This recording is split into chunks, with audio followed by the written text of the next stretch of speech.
नमस्कार, मी संदीप चव्हाण. सिटी नाऊमध्ये आपलं स्वागत. राष्ट्रवादीचे अजितदादा पवार यांनी परवा भाजपशी हातमिळवणी केली आणि राजकीय उलथापालथ तर झालीच, पण त्यांनी सत्तेचा सारीपाट देखील बदलून टाकला.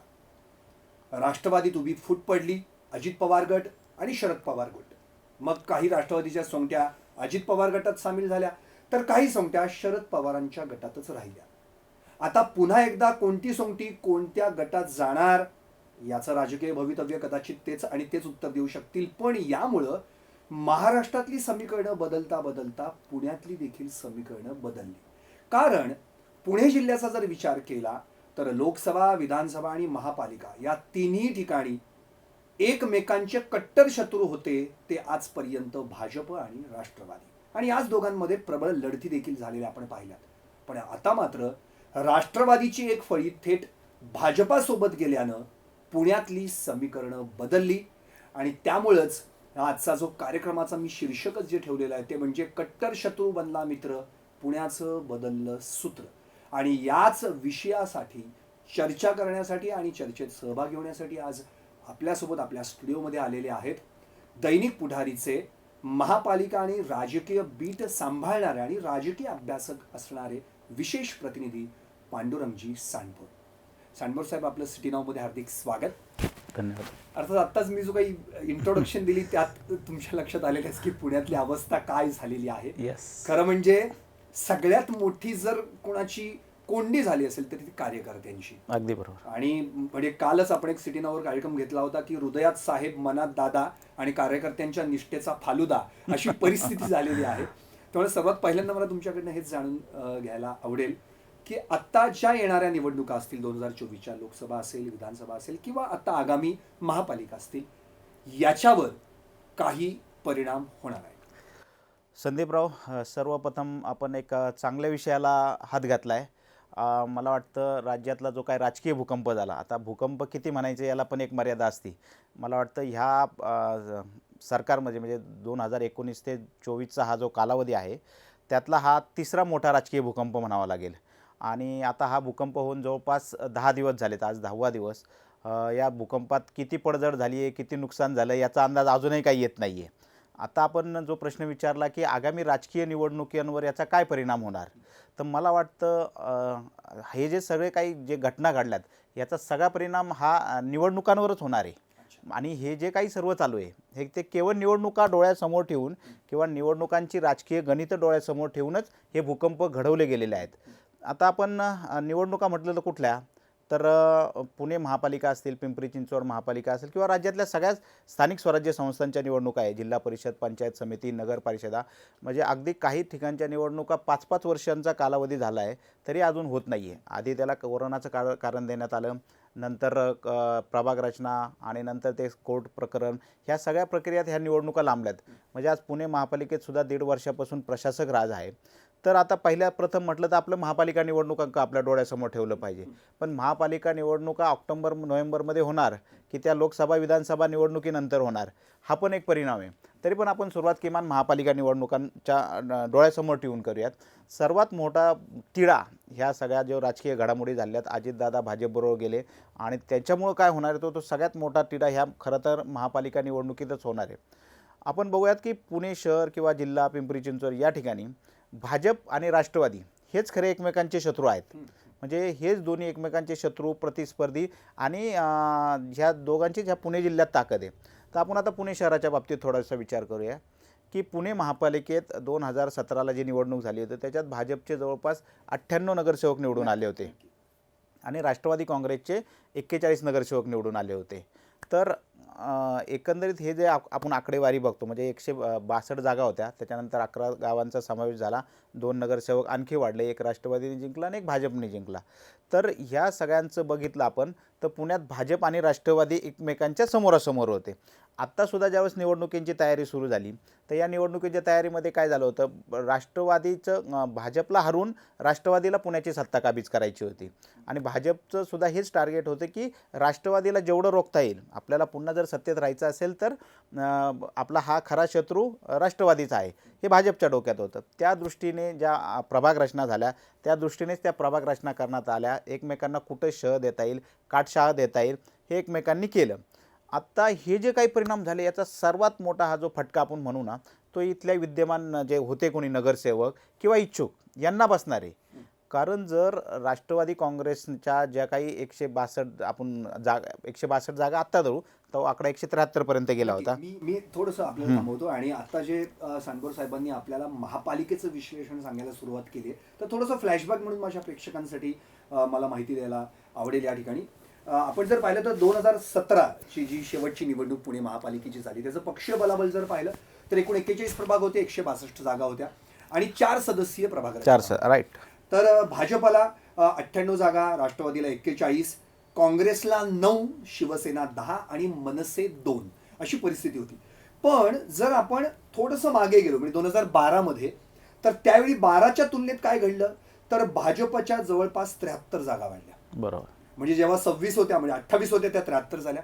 नंतर राष्ट्रवादीच्या 12 जागा घटल्या, ज्या मुळातच 53 होत्या त्या 51 झाल्या आणि आता तर 39 वर राष्ट्रवादी आली म्हणजे 41 वर.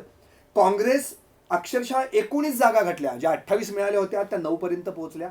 शिवसेना 15 होत्या 10 झाल्या आणि उरली मनसे. हा एक सगळ्यात मोठा वेगळाच फॅक्टर आहे. म्हणजे ज्यावेळी 29 जागा 2000 मनसेला मिळाल्या होत्या, 27 जागा घटल्या आणि अवघे 2 नगरसेवक बोटावर मोजणे इतके निवडून आले.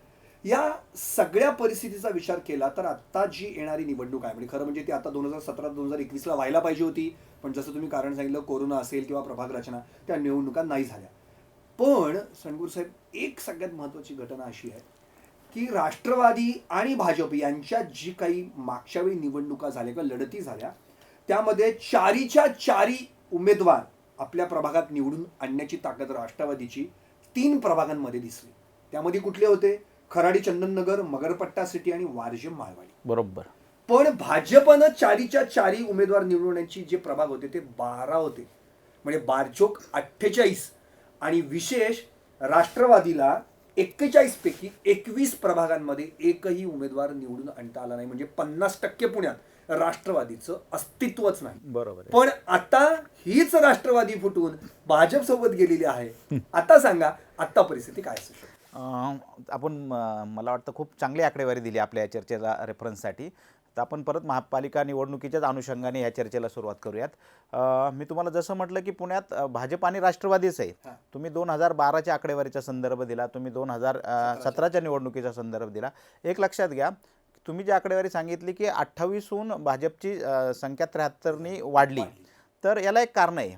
जो आपण मनसे 29वरनं 2वर आली, जो मनसेना मानणारा वर्ग होता तो नरेंद्र मोदींच्या नेतृत्वाला साथ देऊन मनसे आणि भाजपला मानणारा वर्ग, मला वाटतं तुम्ही 12चीच नाही तर त्याआधीची पण आकडेवारी लक्षात घ्या, मनसे आणि भाजपच्या विचारसरणी असलेला वर्ग एकच आहे, मतदार वर्ग. तुम्हाला असं वाटतं की भाजप आणि मनसे जवळपास आयडियोलॉजी सेम आहे. अगदी परफेक्ट बोलले तुम्ही. आणि तो वर्गाने भाजपला साथ दिली.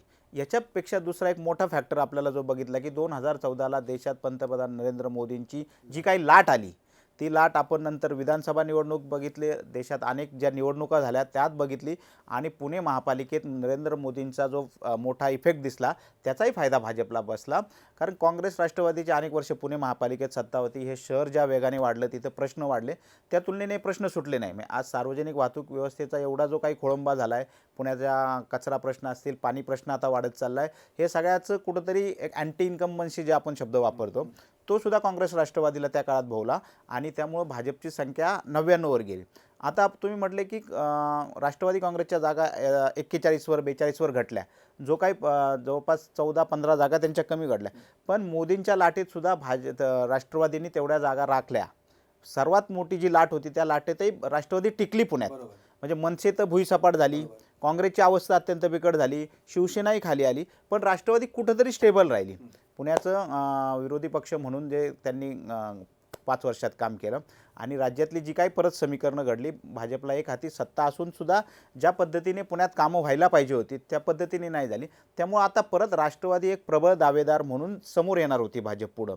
आता आपण काय बघू, ह्या सगळ्या घडामोडीमुळं कार्यकर्त्यांचं कसं नुकसान झालं तुम्ही सांगा. आता जर ज्या 100 जागा आत्ता 99 ज्या 100 जागा भाजपच्या आहेत त्या ठिकाणी जे राष्ट्रवादीचे उमेदवार निवडणुकीची तयारी करत होते सर्वच धरू, म्हणजे बाकीच्या उर्वरित जागावर राष्ट्रवादीचे काय विद्यमान असतील त्यांना ती संधी मिळेल, पण ज्या 100 जागांवर राष्ट्रवादी काँग्रेसमधले जे इच्छुक उमेदवार होते ते तयारी करत होते, भाजपच्या विरोधात लढणार होते, ते जर अजितदादा पवार यांच्यासमोर गेले तर त्यांनी आता काय करायचं. मग तुम्ही जे मागास एक शब्द वापरला अँटी इन्कम्बन्सी, कदाचित असं तर भाजपनं हेरलं नसावं की महाराष्ट्रात काय किंवा पुण्यात काय आपल्याला अँटी इन्कम्बन्सीचा फटका बसू शकतो, म्हणून चला ज्या पक्षाकडून फटका बसेल त्याच पक्षाला तोडूयात आणि त्यांची माणसं आपल्याकडे घेऊयात, म्हणजे ती अँटी इन्कम्बन्सीची लाट आपल्याला त्रास देणार नाही, असं असं काही भाजप नाही. तुमचा मुद्दा त्या अनुषंगाने बरोबर आहे, पण भाजपला पुणे महापालिका पिंपरी चिंचवड याच्यामध्ये सध्या कुठलाही इंटरेस्ट नाही. भाजप नेतृत्वाला हे जे काही झाले ही सगळी घडामोडी मला वाटतं हा काय पुणे शहराच्या लेवलचा विषय नाही आहे, हा राज्याच्या लेवलचा विषय नाही, तर हा पूर्ण देशाच्या अनुषंगाने महाराष्ट्राकडे बघितलं गेलं आहे. 2024 एप्रिलमध्ये लोकसभेच्या निवडणुका होणार आहेत. मला वाटतं यूपी नंतर महाराष्ट्र हे सर्वाधिक 80 जागा तिथं 48 जागा आहे आणि देशाच्या ज्या सत्ता जर आपल्याकडे ठेवायची असेल तर ही 2-3 राज्य खूप महत्त्वाची आहे. आणि त्या दृष्टीने जर विचार केला तर गेल्या 2019च्या निवडणुकीत महाराष्ट्रात शिवसेना भाजपला जे यश मिळालं होतं 40पेक्षा अधिक जागा ह्या दोन्ही पक्षांनी मिळवली होती. नंतरच्या घडामोडीत शिवसेना महाविकास आघाडीत आली, काँग्रेस राष्ट्रवादी साथ दिली आणि जरी शिवसेना फुटली तरी खरा मतदार वर्ग आपण जो म्हणतो, भले आमदार जाऊ द्या खासदार जाऊ दे, पण शिवसेनेचा जो कार्यकर्ता होता मूळ शिवसैनिक किंवा उद्धव ठाकरेंना जी सहानुभूती मिळाली होती तो शिवसेनेकडेच होता. आणि आता भाजप नेतृत्वाने ज्या लोकसभा निवडणुकींची तयारी केली आहे त्यात कुठंतरी महाराष्ट्रात मोठा फटका बसेल असं वेगवेगळ्या सर्वेतून पुढं आलेलं आहे. हे आपण सर्वे पण पाहिले, त्याच्या व्यवस्थित बातम्या झाल्यात आणि त्यामुळं जर महाराष्ट्रात आपल्याला किमान आहे त्या जागा राखायच्या असेल तर महाराष्ट्रात अशा पद्धतीचा भूकंप घडवावा लागेल, महाविकास आघाडीची ही ताकद तोडावी लागेल. त्या दृष्टीने टाकलेला हा बॉम्ब होता आणि त्याच्यातून हे जे काही घडले भूकंप त्याचे हे परिणाम आहेत असं मला वाटतं. नक्कीच. आता आपण जी काही आकडेवारी आपण पाहिली की 12 प्रभागांमध्ये 12-48 भाजपचे 4च्या 4 उमेदवार निवडून आले. आता राष्ट्रवादीला सोबत घेतलं गेलेलं आहे, त्यामुळे या 12 प्रभागांमध्ये जे काही उमेदवार होते त्यांच्या विरोधात लढण्यासाठी ज्या राष्ट्रवादीच्या इच्छुक उमेदवारांनी तयारी केली होती त्यांचा मात्र पुरताच म्हणजे गोंधळ उडालाय. आणि मग अशा वेळी आता महत्वाचं म्हणजे जेव्हा इनकमिंग आउटगोईंग हा प्रकार सुरू होता मध्ये कोण भाजपमधून राष्ट्रवादीत कोण राष्ट्रवादीतून भाजपमध्ये, आता राष्ट्रवादीच भाजपसोबत गेली त्यामुळे आता दोघांचं इनकमिंग आउटगोईंगच थांबलं. त्यामुळे जायचं कोणाकडे हा प्रश्न निर्माण झालेला आहे. त्यामुळे आता इनकमिंग आउटगोईंग ही फक्त 2 गटांमध्येच होईल, अजित गट विरुद्ध शरद पवार गट, अशी परिस्थिती निर्माण इथं होऊ शकते. अशी परिस्थिती जर सांगितली तर मला आणखी असाच प्रश्न महानगरपालिकेच्या अनुषंगाने विचारायचा आहे. आता ज्यामध्ये 4 सदस्य प्रभाग रचना होती ती परत 3 करण्याचा घाट घातला गेला, मग प्रभाग याद्या पण सादर झाल्या, पुन्हा त्याला स्टे आणला गेला, पुन्हा याचिका दाखल झाल्या. नेमकं काय होऊ शकतो 2000 जी काही पुढची 24ला कदाचित किंवा 2023च्या शेवटी जर निवडणूक लागली तर ती 3 सदस्य असू शकेल, 4 सदस्य असू शकेल, की काय होऊ शकेल? मला वाटतं महाविकास आघाडी ज्यावेळेस राज्यात सत्तेत होती तर इथल्या ज्या काँग्रेस राष्ट्रवादीच्या बऱ्याच नेत्यांचं हे म्हणणं होतं की आम्हाला 2ची रचना फायदेशीर आहे. पण शिवसेनेचे जे नेतृत्व होतं, उद्धव ठाकरेंची पण त्याला भूमिका होती, पण ज्यावेळेसचे नगरविकास मंत्री होते एकनाथ शिंदे आत्ताचे जे विद्यमान मुख्यमंत्री आहेत तर त्यांच्या खात्याशी निगडीत हा विषय होता. त्यांनी जी भूमिका घेतली मंत्रिमंडळाच्या बैठकीत, नाही आपल्याला 3चा प्रभाग पाहिजे. मला वाटतं शिंदे साहेबांची जी काही भाजपबरोबर जायचा जो निर्णय तो खूप आधीपासून झाला होता. त्यांना ही जाणीव होती की जर 2चा झाला तर काँग्रेस राष्ट्रवादी किंवा शिवसेना महाविकास आघाडीला याचा मोठा फायदा भेटेल. त्यामुळे अंडरस्टँडिंग भाजप आणि शिंदे यांनी जो अंडरस्टँडिंगमध्ये शिंदेंना पुढं करून मुख्यमंत्र्यांना पुढं करून जो काही 3चा निर्णय घेतला त्यानुसार महाविकास आघाडीने 3ची प्रभाग रचना केली. आता आणि साहजिक आहे आपण कितीही म्हटलं की ही प्रभाग रचना निपक्ष असली पाहिजे तर त्याच्यात राजकीय हस्तक्षेप होतो हे अनेक वेळा आपण बघितलेले आहे. आत्ताही ज्या काही प्रभाग रचना झाल्या आपल्याला त्याच्यात तो हस्तक्षेप दिसला, त्याच्यामुळं ती महाविकास आघाडीला अनुसरून होती असं आपल्याला पुण्यात पाहायला मिळालं. त्याच्यानंतर सत्तांतरण झालं. कुठंतरी प्रभाग रचना अंतिम टप्प्यात आली असताना ती जाहीर व्हायच्या आधीच मला वाटतं सत्तांतरण झालं आणि त्याला खो घातला गेला. मग ते प्रकरण परत विधिमंडळात वेगळ्या पद्धतीने काय झालं आपण ते बघितलं की 2017 प्रमाणेच पुन्हा निवडणुका घ्यायच्या.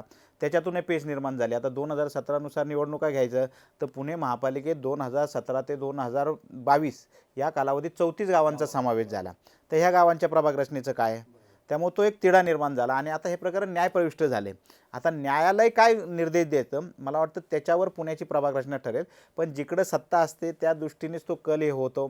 त्यामुळे आपण न्यायालयाकडं न म्हणता न्यायालय परत तो सरकारच्या कोर्टात जर निर्णय पाठवला तर नक्कीच मला वाटतं 4च्या दृष्टीने प्रभाग रचना होईल. 2017चीच पुन्हा 2017ची होईल पण ती नव्याने करावं लागेल कारण 34 गावं आल्यात. बरोबर, आत्ता जी प्रभाग रचना आहे ती ठेवून उपयोग होणार नाही कारण ही 34 गावं प्रत्येक शहराच्या बाँड्रीवर आहेत.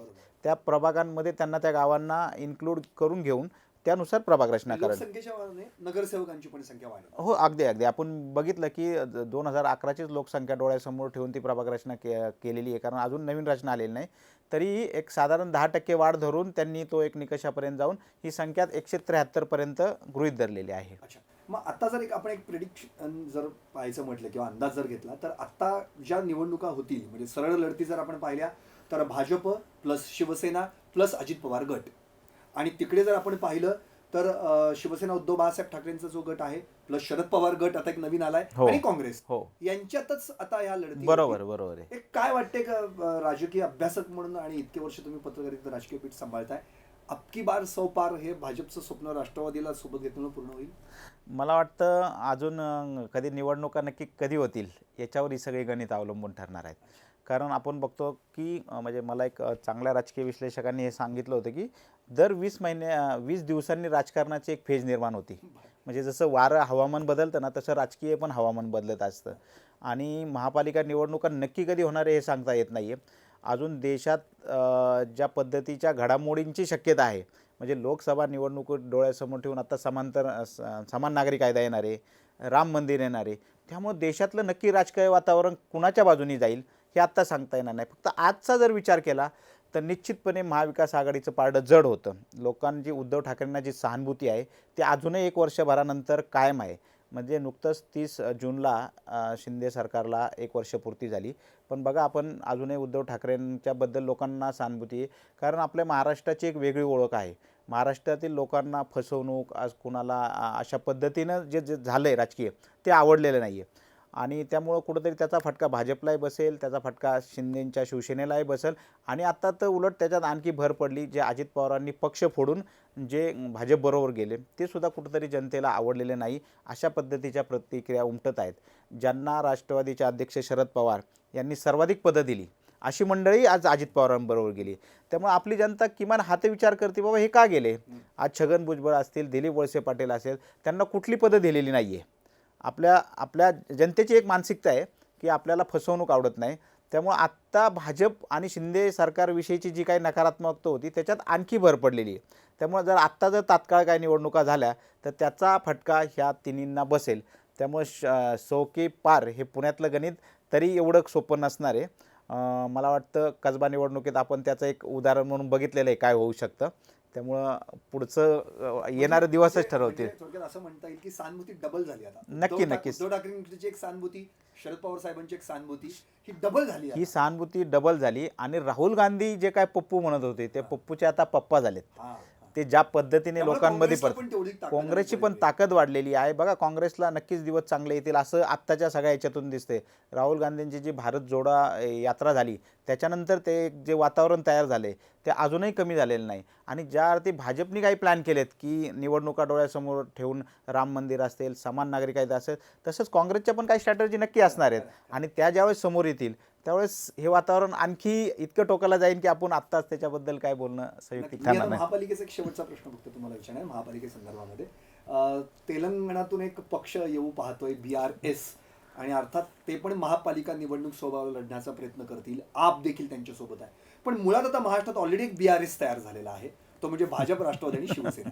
त्यामुळं या BRSला तो BRS फाईट देऊ शकतो का? काय होऊ शकतं का आप आणि BRS मिळून काही घडतं का वेगळ्याच एक पॉलिटिकल स्पेस निर्माण करण्यासाठी या एक दोन गोष्टी घडू शकतात? काय नेमकं होऊ शकतं? मला वाटतं BRSनं आत्ता ज्या पद्धतीने महाराष्ट्रात वातावरण निर्मिती सुरू केली आहे, तर त्यांनी काही पॉकेट टार्गेटेड केले आहेत. आपण जर पुणे शहरी भाग, पुणे शहर किंवा शहरी भागात BRSने ज्या पद्धतीने अजून प्रभाव टाकायला पाहिजे त्या पद्धतीने काही टाकलेलं नाही, किंवा त्यांची जी एक BRSची जी एक प्रणाली आहे, किंवा त्यांची आपण जी एक जाहिरात केली आहे, तर त्याच्या थोडं बारकाईने बघितलं तर आपल्या हे लक्षात येईल की शेतकऱ्यांचे प्रश्न की बार किसान सरकार. आपकी बार किसान सरकार ही त्यांची जी टॅगलाईन आहे, तर त्यांनी प्रामुख्याने ग्रामीण भागातली जी जनता आहे त्यांना डोळ्यासमोर ठेवून त्या पद्धतीचं नियोजन केलं आहे.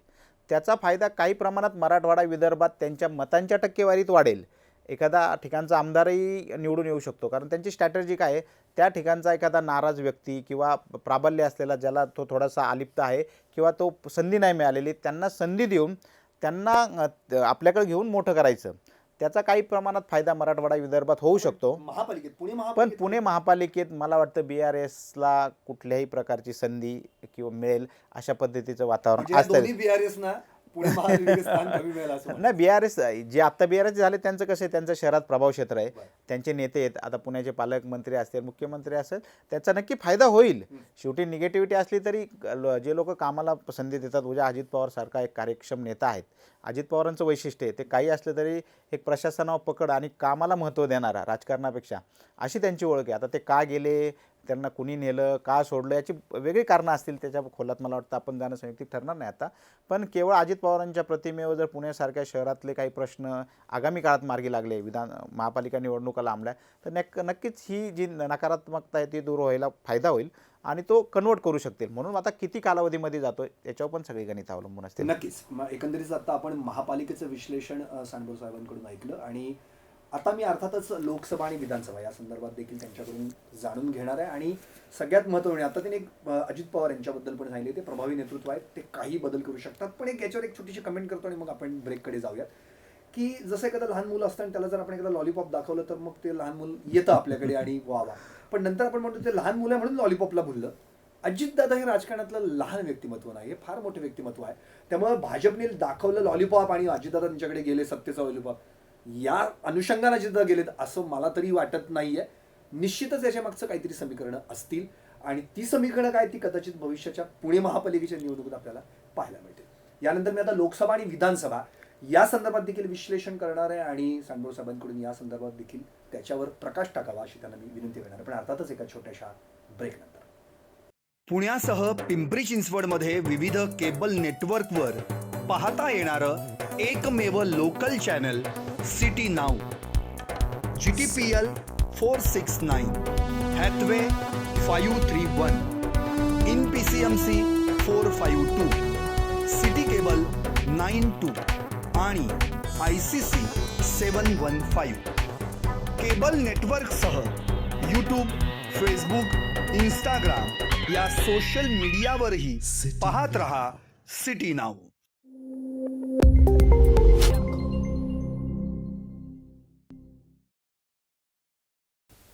नमस्कार, आणि ब्रेक नंतर आपलं पुन्हा एकदा स्वागत. अर्थातच आपल्याला सगळ्यांनाच माहिती आहे की आपण मागासपासून चर्चा करतोय ती कट्टर शत्रू बनला मित्र आणि पुण्याचं बदललं सूत्र, आणि याच चर्चेत सहभागी होण्यासाठी आणि आपल्याला पूर्णपणे राजकीय अभ्यास करून आपल्याला पूर्णपणे या संपूर्ण राजकीय समीकरणांची माहिती देण्यासाठी दैनिक पुढारीचे विशेष प्रतिनिधी, जे प्रामुख्यानं महापालिका आणि राजकीय बीट सांभाळतात, ते पांडुरंग सांडभोर आपल्या स्टुडिओमध्ये आहेत, आणि त्यांच्याशी आपण चर्चा करतोय.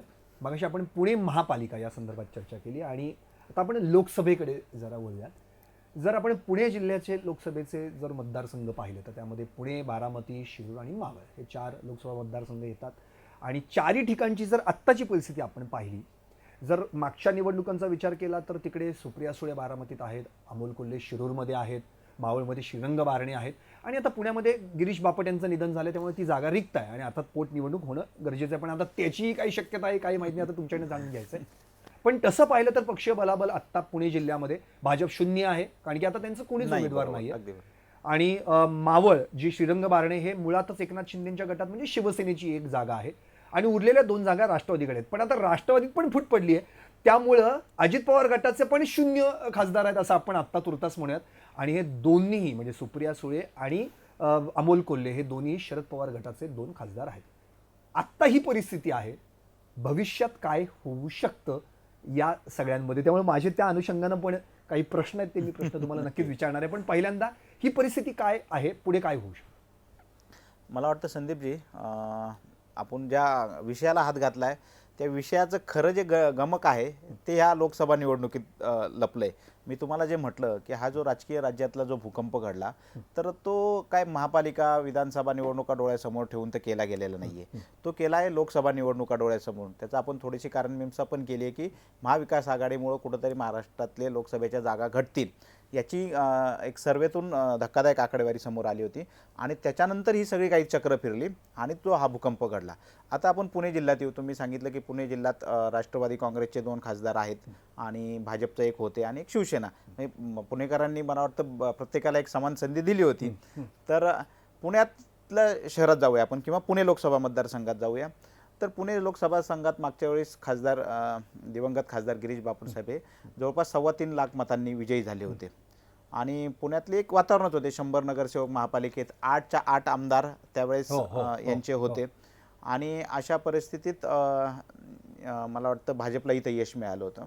आत्ता आगामी निवडणुकीला सामोरे जाताना मला वाटतं की भाजपला वातावरण पुण्यात निश्चितपणे चांगलं होतं. कारण आत्ताही सुद्धा भाजपचे 6 आमदार शहरात होते. म्हणजे माफ करा, मला वाटतं आता 6 विधानसभा मतदारसंघ आहे, त्याच्यातले 4 त्यांचे होते की कसब्याची एक जागा आता त्यांनी हातातून घालवली. आणि आता महापालिकेत तर काय प्रशासक राज आहे, तरी पण त्यांचे आपण 100 नगरसेवक धरून चालूयात. तर पुण्यात जी जर लढाई झाली असती आणि काँग्रेसला जर एक स्ट्रॉंग उमेदवार दिला असतं तर पुण्यात काटेची टक्कर नक्कीच झाली असती. कारण कसबा निवडणूक आपण त्याचं एक उदाहरण म्हणूयात की आपण त्याला एक शब्द वापरतो, लिटमस टेस्ट जे म्हणतो आपण ती. तर कसबा निवडणुकीच्या निमित्ताने आपल्याला बघायला मी कसबा हा भाजपचा बालेकिल्ला.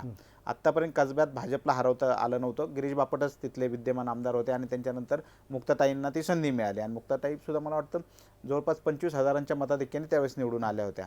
पण असं असताना ती जागा ह्या तिन्ही पक्षांनी एकत्र येऊन हरवली होती. तर 4 पैकी कसबा आणि वडगाव शहरी हे काँग्रेस राष्ट्रवादी का आणि उर्वरित 4 मतदारसंघ हे भाजपचेच होते. पण त्याच्यापैकी जे 2 मतदारसंघ आहेत, आपण थोडं बारकाईने त्याच्यात बोलू की शिवाजीनगर मतदारसंघ.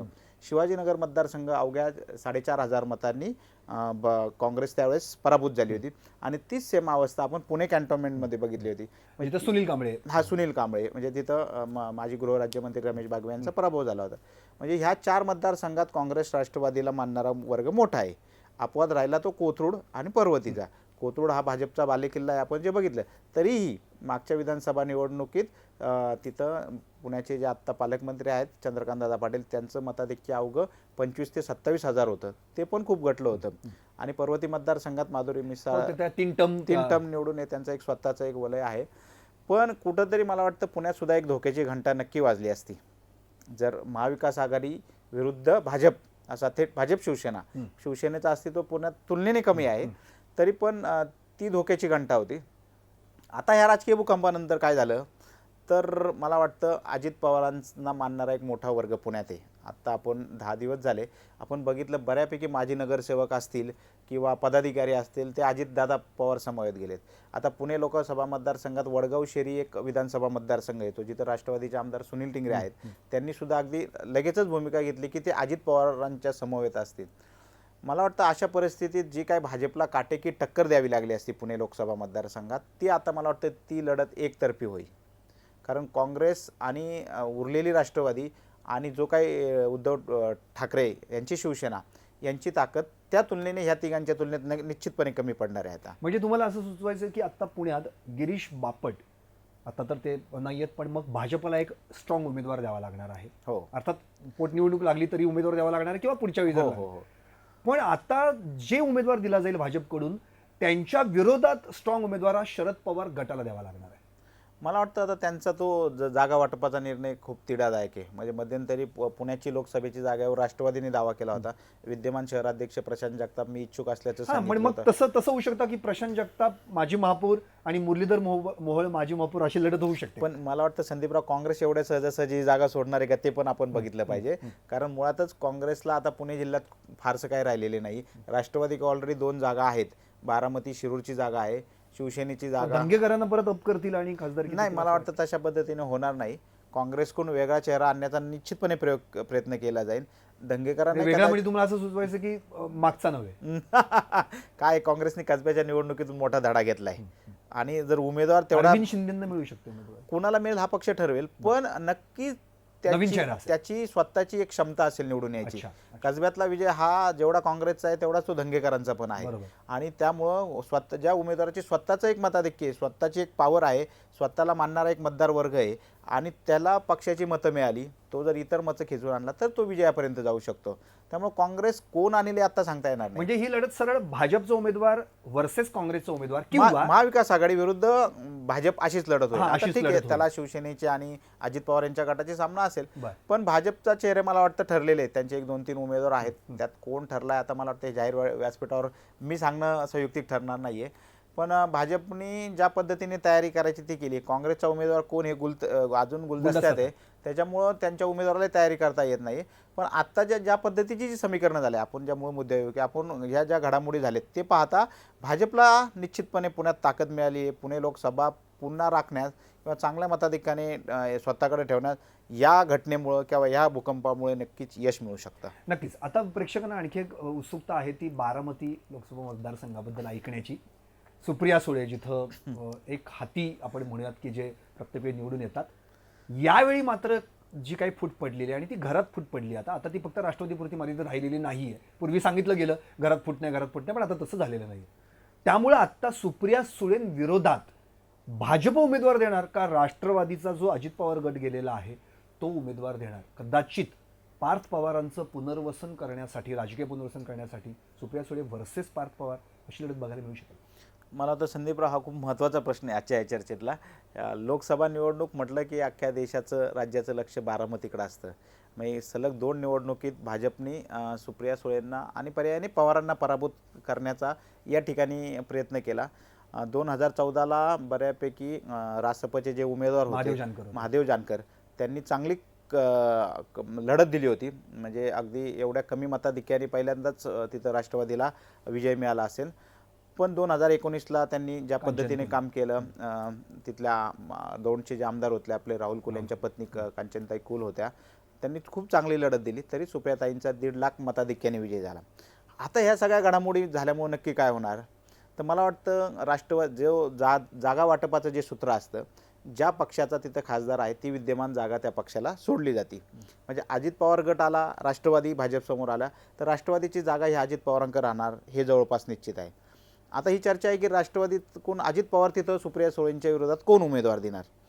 तर मला वाटतं कुटुंब फुटलं असलं तरी अजित पवार सारखं जे व्यक्तिमत्व आहे, ठीक आहे आपल्याला आता दिसताना सगळं असं काय प्रेडिक्टच करू शकत नाही ना. अजित पवारच राष्ट्रवादी सोडून गेले तर असं कसं म्हणू शकतो आपण की भविष्यात ते त्यांच्यावर उमेदवार पण देणार नाही. आता तुमचं म्हणणं अगदी बरोबर आहे.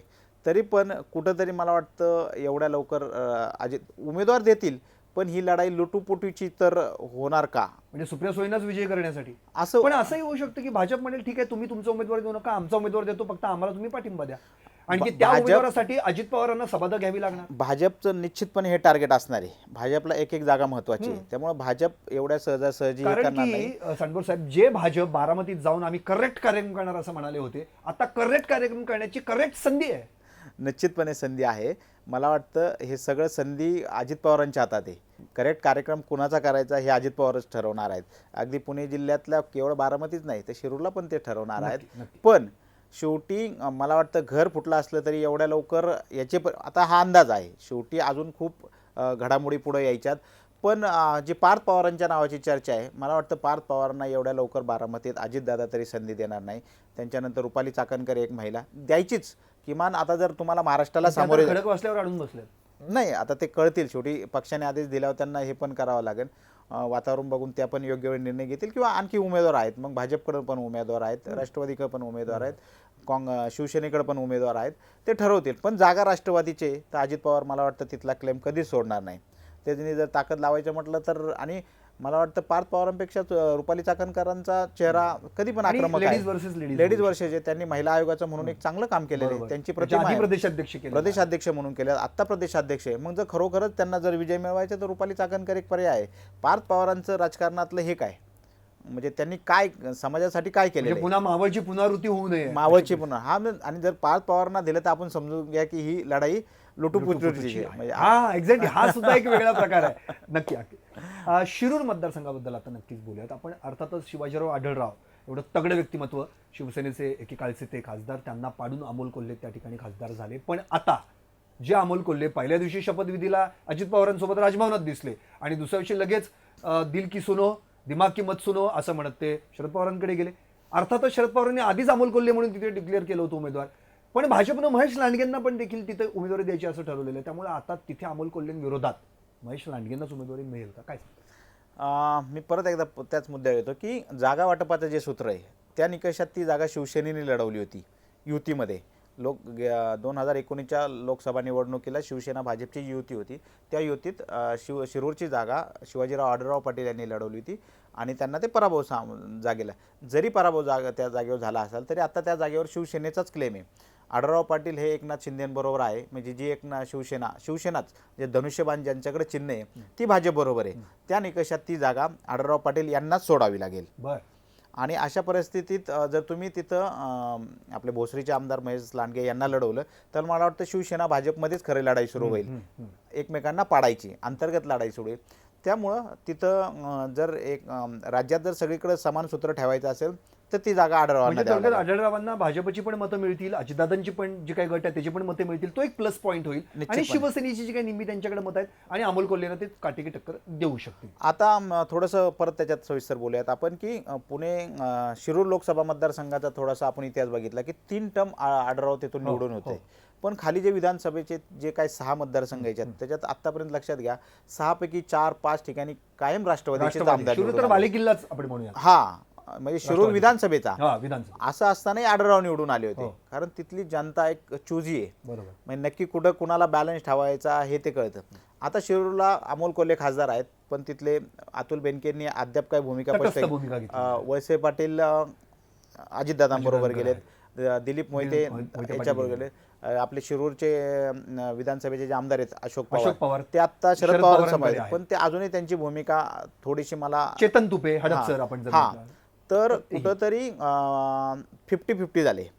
अशा परिस्थितीत ताकद समान आहे पण तिथली जनतेवर सगळं ठरणार आहे. ती मला वाटतं मी जे बघितले माझा स्वतःचा खेड विधानसभा मतदारसंघ आहे, मी तिथला मतदार राहिलेलो आहे, तर तिथली भूमिका एवढी सोपी राहणार नाही. नक्कीच तिथं काटेकी टक्कर होईल. जरी अजित पवारांचा गट ह्या भाजप शिवसेना बरोबर असला आणि आपल्याला असं वाटत असेल की आढळरावांची ताकद वाढली तरीही ती एवढी निवडणूक आढळराव पाटलांनाही सोपी जाणार नाही. कारण आढळराव पाटलांना संधी मिळालेली होती. आढळराव पाटील हे खासदार म्हणून एक बघितलेलं आहे. त्यांच्यात नाविन्य असं काय जे मतदारांना वाटतं ते निश्चितपणे नाही आहे. तिथल्या एक जनतेत खेडचं विमानतळ पुरंदरला जे शिफ्ट होण्याची चाललेली आहे तिथल्या जनतेमध्ये ती नाराजी कायम आहेत. मला वाटतं आढळरावांना आत्ताही त्याचा फेस करावा लागू शकतो. आता अमोल कोल्हेंबद्दलही नाराजी होती का तर ते जनतेत मिसळत नव्हते, कार्यक्रम करत नव्हते. पण जर विकास आणि एखाद्या लोकप्रतिनिधीचा डेव्हलपमेंटचा जर विचार केला तर अमोल कोल्हेंनी शिरूर महामार्ग असेल किंवा बऱ्याच कामं हातात घेतलेली आणि त्याचा फायदा कुठंतरी जर जागरूक मतदारांनी विचार केला तर होऊ शकतो. पण असं मला तर असं म्हणायचं की अमोल कोल्हेंनी बरोबर वेळ ओळखली आपल्या पॉलिटिकल करिअरची असं म्हणता येईल. कारण की जे अजितदादांसोबत होते ते लगेच दुसरे शरद पवारांकडे, त्यांना माहिती जर आपण अजित पवारांबरोबर गेलो तर आपल्याला शिरूरमधून लढणं अवघड होईल आणि जर आपण शरद पवारांसोबत गेलो तर निश्चितपणे आपली उमेदवारी तर फिक्स असेल, आपल्या विरोधात कोण असेल तेव्हा बघता येईल. म्हणजे आणि आता अमोल कोल्हेंना हेही पक्क माहिती की शरद पवारांची जी सिंपती वेव आहे ती त्यांना मिळू शकते. इव्हन त्यांचं वक्तृत्व प्लस आहेच. म्हणजे या सगळ्या गोष्टी जर पाहिल्या तर शिरूरमध्ये पुन्हा एकदा अमोल कोल्हे वर्सेस शिवाजीराव आढळराव असं बघायला मिळू शकतं. तर शेवटचा मतदारसंघ मावळ मतदारसंघ. मावळ मतदारसंघाचं एक वैशिष्ट्य आहे की ज्या ठिकाणी श्रीरंग बारणे शिवसेनेतून गेली 1-2 टर्म जिथे निवडून येत आहेत आणि सगळ्यात महत्त्वाचं म्हणजे ज्यांनी आपल्या पुत्राला पराभूत केलं त्याच व्यक्तीसोबत किंवा त्याच पक्षासोबत आज अजितदादा जाऊन बसलेले आहेत. मग अजितदादा उद्या मावळमध्ये जाऊन श्रीरंग बारणेंचा प्रचार करणार का, हा पण देखील आता इथे अनेक प्रश्न उपस्थित झालेले आहेत. चांदपूर साहेब, इतके प्रश्न आहेत की म्हणजे काय सांगताय. त्यामुळे आता पुन्हा एकदा या श्रीरंग बारणेंविरोधात अर्थातच शरद पवारांच्याच गटातील कोणतरी उमेदवार येऊ शकतो का आणि त्यांना पाडू शकतो, काय सांगता? तुम्ही जे महत्त्वाचं आधी एक बोलले की ज्या श्रीरंग बारणेंनी आपल्या मुलाला पाडलं त्याच्याच विरोधात किंवा त्याच्याच बाजूनी अजितदादा प्रचार करणं. मला वाटतं राजकारणात आता शत्रू मित्र कधी कोण बदलेल हे सांगता येत नाही. त्यामुळं पूर्वी काय झालं आणि आज काय हे मग सांगता मग येत नाही. याचा अर्थ की माझा पुत्र तिथे पराभूत झाला हे नाराजीचं कारण खोटं आहे. हे नाही. नाराजीचं कारण समजा हे नाराजीचं कारण होऊच शकत नाहीये. ती त्याची गणित खूप आहे. आणि तुम्ही बघा ज्या भुजबळांना पवार साहेबांनी एवढं काय दिलं, जर त्यांचे 2 दिवसातले जर स्टेटमेंट आपण बघितलं ते त्या ज्या पद्धतीने बोलतात की ते जसे काही एकमेकांचे आता कट्टर शत्रू बनलेत. ते दिलीप वळसे पाटील आता काहीतरी कारण सांगून हे करतात. त्यामुळे राजकारणात त्यांनी माझ्या मुलाला पाडलं होतं, हे पाडलं होतं. ज्या पुरंदरचे माजी मंत्री आहेत विजय बापू शिवतारे, त्यांच्यावर अजित पवारांनी ज्या पद्धतीने टिप्पणी केली होती, तू कसं निवडून येतो ते हा ते बघितलं होतं आणि त्यांना पाडलं होतं. पण तेच अजित पवार शिवसेनेत आल्यानंतर दुसऱ्या दिवशी तातडीने त्यांना भेटायला विजय शिवतारे गेले होते. त्यामुळे राजकारणात फार काळ मैत्री टिकत नाही आणि फार काळ शत्रुत्वही टिकत नाही. त्याच्यामुळं आता अजित पवार बारणेंच्या विरोधात प्रचार कसा करतील का नाही ह्या चर्चेंना मला वाटतं कुठल्याही गोष्टीने अर्थ राहत नाही. आज काय आहे, उद्या काय आहे आणि आपली त्याच्यात पुढे राजकीय समीकरणं काय यांना फार महत्त्व असतं. त्या दृष्टीने जर अजितदादा खरोखर मनाने आणि तनाने धनाने सगळ्या बाजूनी जर भाजप शिवसेनेबरोबर असतील तर त्यांना प्रत्येक एक जागा महत्त्वाची ठरणार आहे. अशा पद्धतीत जर निवडणुकीला सामोरे जाताना सगळे युगो सगळे मतभेद बाजूला ठेवूनच समोर जावे लागतील. आणि अजित पवार मला वाटतं त्यांनी सगळा विचार करूनच हा निर्णय घेतला असं नाही. म्हणून मगाशी म्हणलं की केवळ सत्तेचा लॉलीपॉप दाखवले म्हणून अजित पवार अजित गेलेले पवार जाणार नाही. त्यामुळं ते खूप धोरणात्मक निर्णय त्यांनी जो घेतलाय, सगळ्या बाजूंनी निर्णय घेतलाय. आणि ती जागा जर शिवसेनेला गेली, मावळची जागा विद्यमान खासदारांना, तर अजित पवार काय पार्थ पवार सुद्धा बारणेंच्या प्रचारात दिसतील, याच्यात काय आश्चर्य वाटायला नको. नक्कीच. तर हे होतं लोकसभेचं विश्लेषण. अतिशय उत्तमरित्या आणि बारकाईनं त्यांनी प्रत्येक मतदारसंघाचं निरीक्षण सांगितलं. पुणे, बारामती, शिरूर, मावळ. आणि अर्थातच आता मी जाणार आहे पुन्हा एकदा आणखी सखोल विधानसभेकडे. 4 जर जिल्ह्यात लोकसभा मतदारसंघ आहेत तर 21 विधानसभा मतदारसंघ येतात. त्यामध्ये कशी गणित असतील हे देखील मी त्यांच्याकडनं जाणून घेणार आहे. पण अर्थातच एका छोट्याशा ब्रेक. पुण्यासह पिंपरी चिंचवडमध्ये विविध केबल नेटवर्कवर पाहता येणारं एकमेव local channel city now, GTPL 469, Hathway 531, INPCMC 452, city cable 92 आणि ICC 715. केबल नेटवर्कसह यूट्यूब, फेसबुक, इंस्टाग्राम या सोशल मीडियावरही पाहत रहा सिटी नाऊ.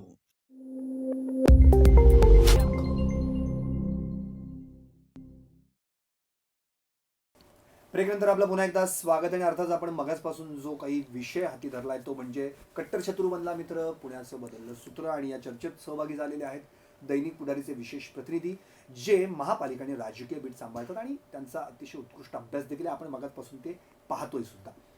संतोष साहेब, आपलं पुन्हा एकदा स्वागत. आणि ब्रेक नंतर आपण शेवटच्या टप्प्यात येतो ते म्हणजे विधानसभा. म्हणजे विधानसभेचे 21 मतदारसंघ पुणे जिल्ह्यात येतात. त्यामध्ये आपण पहिल्यांदा बारामती लोकसभा मतदारसंघातील विधानसभेच्या जागांवर प्रकाश टाकू. एकूण 6 जागा त्यामध्ये येतात: बारामती, दौंड, इंदापूर, पुरंदर, भोर आणि खडक. बरोबर. जर आपण 2019चा निकाल पाहिला तर 6 पैकी 2 जागा राष्ट्रवादीला, भाजपला 2 आणि काँग्रेसला 2, असं अगदी समान गणित झालेलं आहे. अजित पवार बारामती, दौंडला राहुल कुल आणि जे भाजपचेच आहेत, इंदापूरला दत्ता भरणे राष्ट्रवादी, पुरंदरला संजय जगताप काँग्रेस, भोर संग्राम तोपटे काँग्रेस, खडकवासला भीमराव तापकीर भाजप. आता प्रश्न माझे असे आहेत की अजित पवारांविरोधात कोण लढणार? जसा प्रश्न मगाशी आला सुप्रिया सुळे विरोधात कोण लढणार. आणि सगळ्यात महत्वाचं म्हणजे जे 2 या मतदारसंघात निवडून आलेले आहेत, म्हणजे या बारामती लोकसभा मतदारसंघातील विधानसभेच्या जागांमध्ये, त्यामध्ये दोन्हीही माणसं ही अजित पवार गटांकडे, दस्तूरखुद अजित पवार एक आणि दत्ता भरणे. त्यामुळे आता शरद पवारांकडे तिथं कोणीच नाही. त्यामुळे आता कोण अजित पवारांविरुद्ध लढणार? रोहित पवार. म्हणजे तुम्ही त्यांचं पुन्हा एकदा मतदारसंघाचं पुनर्वसन करा. नाही, मला वाटतं जर खरोखरच जर निवडणूक होणार असेल तर शरद पवारांकडे उमेदवार कोण दुसरा? रोहित पवार आज ठीक आहे, त्यांच्या मतदारसंघात एक चांगलं बस्तान बसवलं. दिलीप वळसे पाटील त्यांना ऑफर दिलेली आहे कुठं? माझ्या मतदारसंघात या म्हणून. हा, मला वाटतं राजकीय वापर चालूच असतात. पण जर खरोखरच अजितदादांना पराभव करायचेच असं वाटलं की आता शरद पवारांना की यांनी मला धोका दिला. अशी म्हणालात की जसं अजितदादा हे नक्कीच सांभाळतील की कुटुंबाविरुद्ध कुटुंब उभं करणार नाहीत, तसं शरद पवार देखील नक्कीच जर आता ही पहिला रोल अजित पवारांना निभवायचा आहे. कारण विधानसभेच्या आधी लोकसभा निवडणूक होणार आहे. दादा किती प्रयत्न करतात सुप्रियाताईंना पराभूत करण्यासाठी. ती फक्त आपण जी म्हणतो अटीतटीची लढाई होणार का लुटुपुटीची होणार याच्यावर पुढची गणित ठरणार. नक्कीच. म्हणजे महाराष्ट्रातल्या ह्या 2 ज्या जागा आहेत, एक लोकसभेची बारामतीची आणि एक लोकसभेचीच विधानसभेचीच बरोबर. बारामतीची. या दोघांविरुद्ध उमेदवार कोण? अगदी, सुप्रिया अगदी. सुळेंविरोधात कोण आणि अजितदादा अजितदादा. फक्त त्यावेळी पवार वर्सेस पवार, पवार वर्सेस पवार असं वातावरण असू नये. लोकसभेला तर तसं काय मला वाटत नाही. नाही पार्थ पवार ती धाडस करेल किंवा अजितदादा तशा पद्धती करेल. विधान जर अजित पवारांनी खरोखरच तशी ताकद लावली तर मला वाटतं मग विधानसभेत त्याचं चित्र नक्की दिसेल. मग पार्थ पवार रोहित पवारांना सुद्धा बारामतीत आणलं जाऊ शकतं.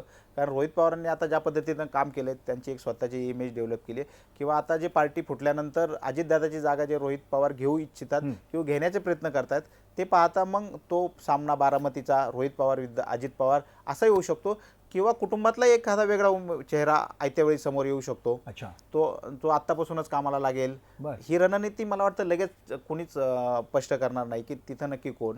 कारण ते एवढ्या लवकर पवार कुटुंब स्वतःचं ठीक आहे आता जे झाले पवार कुटुंब पण आज ना उद्या ही उत्तर तुम्हाला जनतेला द्यावीच लागणार किंवा दिसणार आहेत नक्की. तिथे काय होणार ते नक्की दिसेल. नक्कीच. आता याच बारामती लोकसभा मतदारसंघातील आणखी 2 विधानसभा मतदारसंघ महत्वाचे आहेत. ते म्हणजे अजितदादांसोबत गेलेली माणसं. येस, एक तर आधीच भाजपात होते ते म्हणजे राहुल कुल, बरोबर. आणि दुसरे म्हणजे दत्ता भरणे. हो, तर या दोघांविरोधात काय होणार आहे? दौंड आणि इंदापूरची परिस्थिती काय असेल? शरद पवार कोणती देऊ शकतील उमेदवार? मला वाटतं या दोन्ही मतदारसंघात एका ठिकाणी स्वतः भाजपची कोंडी झाली आहे आणि एका ठिकाणी अजित पवारांच्या राष्ट्रवादीची कोंडी झाली आहे. आता तिथली जर स्थानिक गणितं हे केली, समजा आपण इंदापूरला जाऊया तर दत्ता मामा भरणे अजितदादा पवारांसमोर आले आणि तिथले जे कोण प्रतिस्पर्धी होते ते भाजपचे हर्षवर्धन पाटील होते, जे काँग्रेस सोडून भाजपमध्ये आले आणि यांच्या विरोधात निवडणूक लढली, ते पराभूत झाले. आता तिथं कोंडी भाजपची पर्यायाने हर्षवर्धन पाटलांची झाली.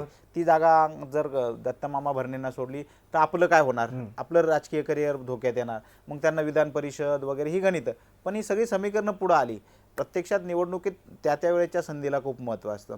अशा वेळी जर हर्षवर्धन पाटलांनीच भूमिका घेतली की मी काँग्रेसमध्ये जाईल, मी शरद पवारांच्या पार्टीत जाईल, तर तो एक पर्याय मला वाटतं ह्या दोन्ही पक्षांना निर्माण होऊ शकतो.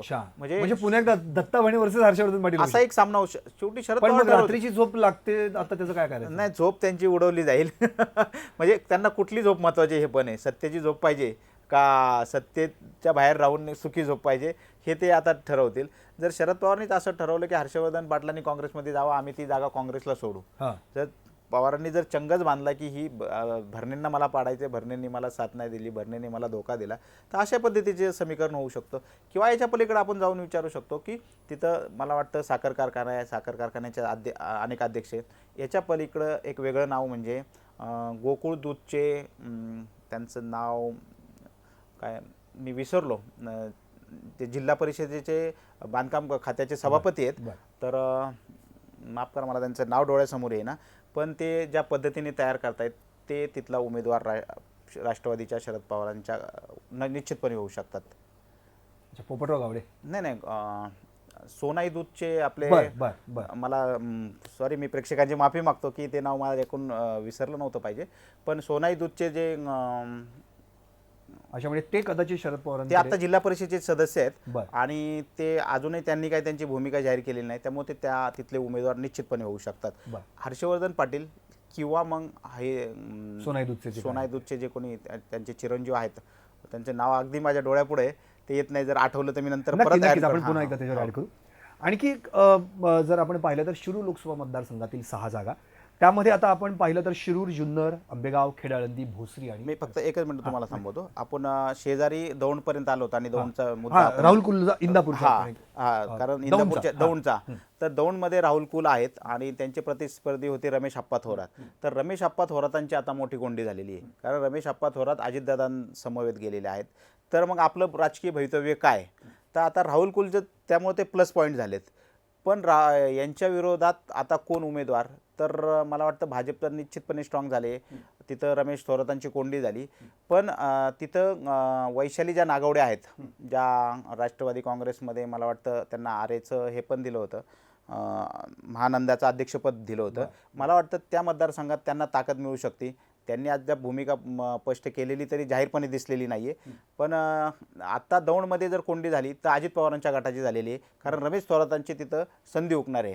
आता आपण तुम्ही जे म्हणतात शिरूर विधानसभा मतदारसंघावर चर्चा करूया. शिरूर, जुन्नर, आंबेगाव, खेडाळंदी, भोसरी आणि हडपसर. तर इथे जर आत्ता आपण पाहिलं तर 2019ची परिस्थिती होती 6 पैकी 5 राष्ट्रवादी आणि शिरूर मागाशी तुम्ही म्हटल्याप्रमाणे अक्षरशः तो बालेकिल्ला आहे हा सगळा राष्ट्रवादीचा आणि एक भाजप आणि ते भाजप म्हणजे महेश महेश लांडगे लांडगे. जिथं आपण भोसरीतनं आपण पाहिलं त्यांना. तर आत्ता इथे जी परिस्थिती आहे, अशोक पवार शिरूरमध्ये, जुन्नरमध्ये अतुल बेनके ते आता तटस्थ आहेत, आंबेगावमध्ये दिलीप वळसे पाटील, खेड आळंदी दिलीप मोहिते पाटील, तुम्ही खेड मतदारसंघाचे मतदार आहात, आणि हडपसर चेतन तुपे. तूप आहे. आत्ता तिथली परिस्थिती काय असेल? कारण दिलीप वळसे पाटील, दिलीप मोहिते पाटील, अशोक पवार आणि चेतन तुपे हे 4 जर उमेदवार महत्वाचे आपण पाहिले, यामध्ये 2 उमेदवार जर गेलेत शरद पवारांकडे आणि 2 उमेदवार गेलेत अर्थातच अजित पवारांकडे. दिलीप वळसे आणि दिलीप मोहिते यांच्या विरोधात अर्थातच राष्ट्रवादी म्हणजे शरद पवारांचा गट चंग बांधणार, कारण की दिलीप वळसे पाटील जाऊ शकतात हा सगळ्यात महाराष्ट्रालाही मोठा प्रश्न पडलेला आहे. तर यांच्या विरोधात आता शरद पवार गट काय स्ट्रॅटेजी वापरू शकतो? मला वाटतं याच्यात निश्चितपणे कारण पुणे जिल्ह्यातला शिरूर मतदारसंघ हा राष्ट्रवादीचाच बालेकिल्ला राहिलेला आहे विधानसभेच्या बाबतीत.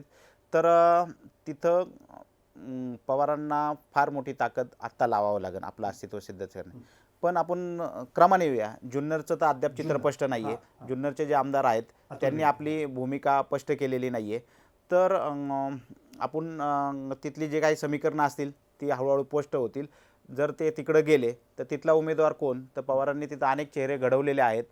मला वाटतं पुण्यातले विशाल तांबे ते त्यांचं तिथलं सगळं कार्यक्षेत्र तिथं आहे, त्यांच्या वडिलांनी वगैरे. तर असाही मोहरा पवार तिथं वापरू शकतील, याच्यात कधी आश्चर्य वाटणार नाही. त्याच्यापुढे तुम्ही आपण मला वाटतं आंबेगावला येऊया. आंबेगाव तर पवार साहेबांनी जाहीर केलं होतं की मी पहिली सभा आंबेगावमध्ये घेणार. योगायोगाने ती सभा येवल्यात झाली. त्यांनी मला वाटतं वळसे पाटलांपेक्षा भुजबळांना जास्त मोठं शत्रू मानलेलं दिसते, त्यामुळे पहिली सभा त्यांनी येवल्यातून घेतली. पण आंबेगावमध्ये सुद्धा पवारांना चांगले उमेदवार मिळतील असं चित्र आहेत. संदीपजी मला सांगा वाटतं की ज्या दिवशी वळसे पाटलांनी मंत्रिपदाची शपथ घेतली तर त्यांचे पुतणे आहेत विवेक वळसे पाटील, जे जिल्हा परिषदेचे उपाध्यक्ष होते, त्यांचं स्टेटस मी बघितलं तर त्यांचं स्टेटस हे शरद पवारांचं होतं. म्हणजे जो काका पुतण्याचा कल आहे तो आता वळसे पाटलांच्याही घरात दिसणार आहे.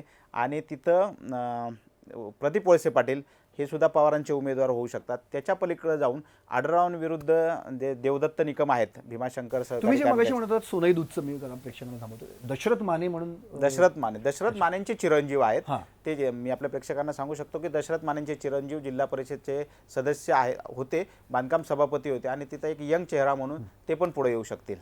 ते मगाशी हा, म्हणजे तुम्ही जे म्हणत बरोबर होता, आहे. ते तो बराच- प्रेक्षकांना जो राहून गेलेली राहून माहिती गेला. ती माहिती इथे या ठिकाणी दशरथ माने त्यांचे चिरंजीव चिरंजीव आहेत. कदाचित त्या ठिकाणी अगदी. दत्ता भरणेंविरोधात उमेदवारी त्यांना Yes, मिळू शकते. yes.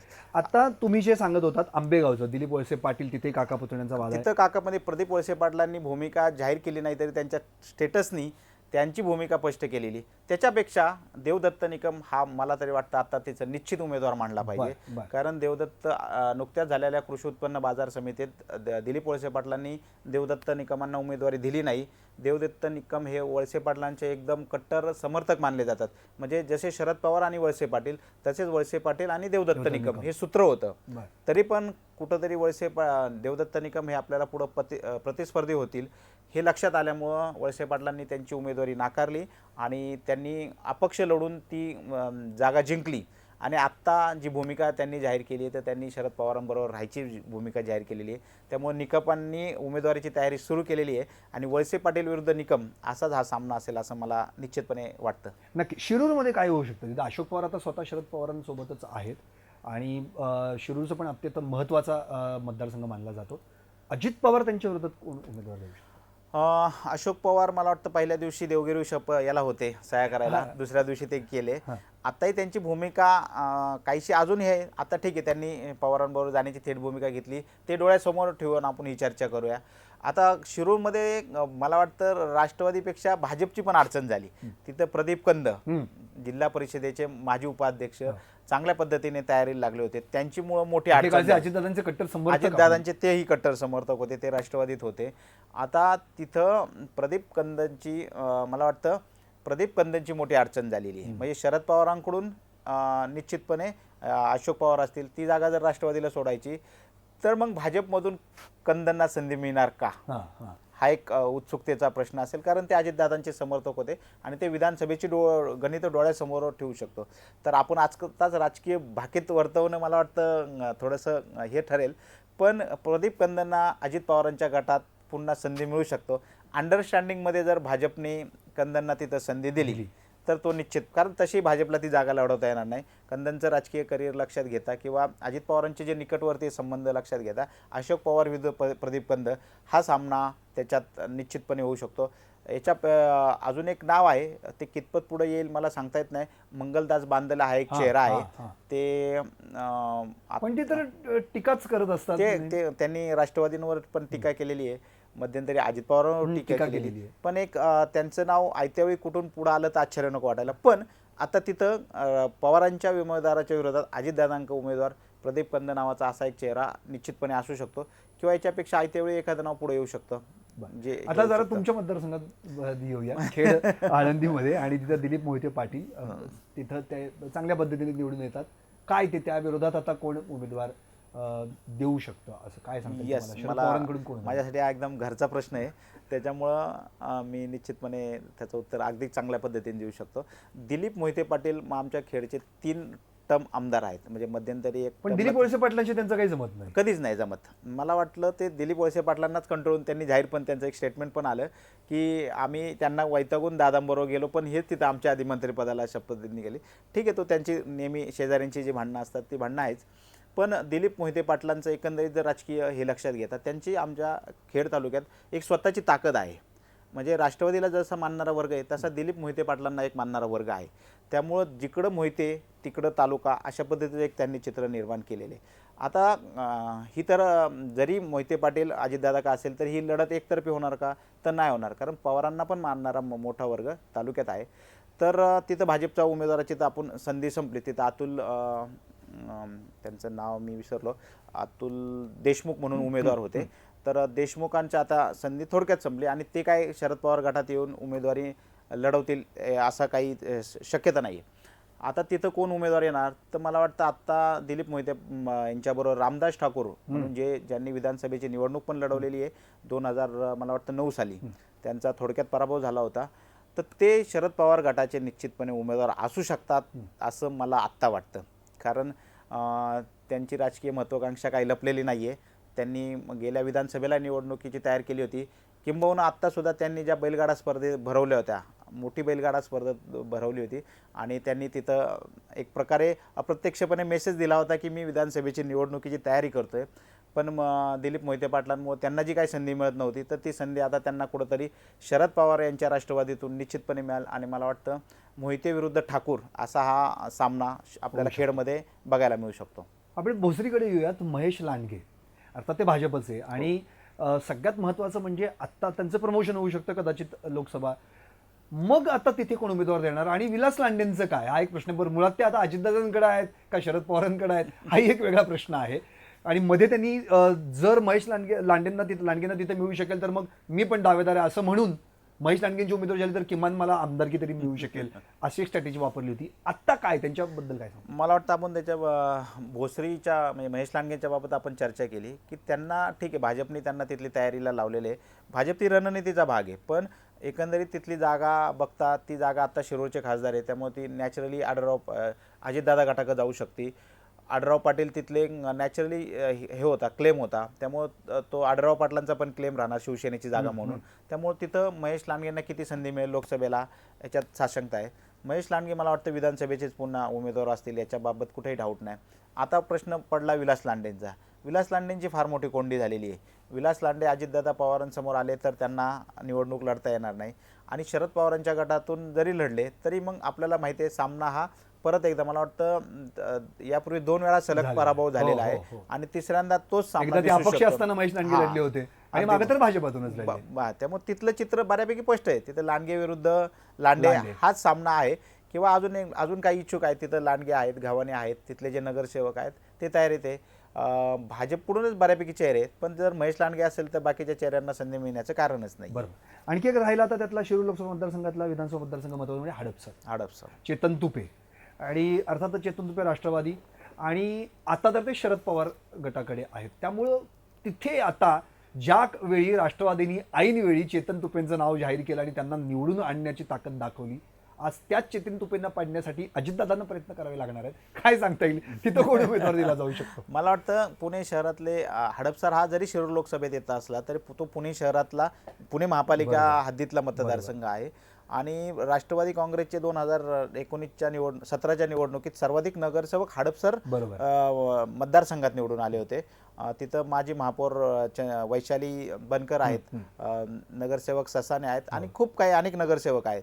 मला वाटतं आपल्या मुंडव्यातले बंडू तात्या गायकवाड हे सुद्धा नगरसेवक आहेत.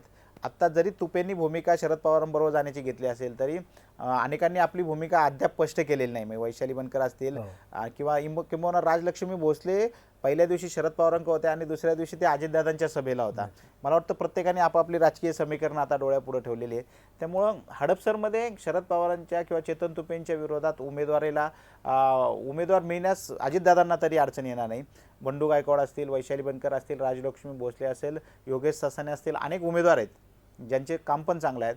तो कुणी उमेदवार त्यावेळी येऊ शकतो आणि त्या पद्धतीने अजितदादांनी मला वाटतं ठरवलं असेल. पण थोडक्यात असं झालंय साटभर साहेब, ज्या ताकदीने अजितदादांनी जे उमेदवार निवडून आणले आज तेच उमेदवार पाडण्यासाठी पुन्हा एकदा अजितदादा उभे राहणार आहेत, अशी परिस्थिती आहे. राजकारणात कधीही काही होऊ शकतं. आता आपण मावळ लोकसभा मतदारसंघातल्या विधानसभेच्या जागा पाहिल्या तर 3 जागा आहेत. त्यामध्ये मावळ, पिंपरी आणि चिंचवड. अर्थात मावळमध्ये आपल्याला माहिती आहे सुनील शेळके जे राष्ट्रवादीचे जे उमेदवार अर्थात ते अजितदादांकडेच आहेत. पिंपरी अण्णा बनसोडे, जिथं अजितदादा तिथं मी, असं त्यांचं समीकरण आहे. आणि तिसरं चिंचवड. अर्थात त्यावेळी आपण पाहिलं की लक्ष्मण जगताप यांचं 2014 साली निवडून आले होते, त्यांचं निधन झालं आणि 2019ला पण ते निवडून आले होते आणि मग 2023ची पोटनिवडणूक लागली आणि पोटनिवडणुकीला अश्विनी जगताप निवडून आले. त्यामुळे आता इथे जर पाहिलं तर नेमकी काय परिस्थिती असू शकते, कारण की आता पोटनिवडणूक आहे म्हणजे पुन्हा तुम्हाला उमेदवार द्यावा लागणार आहे.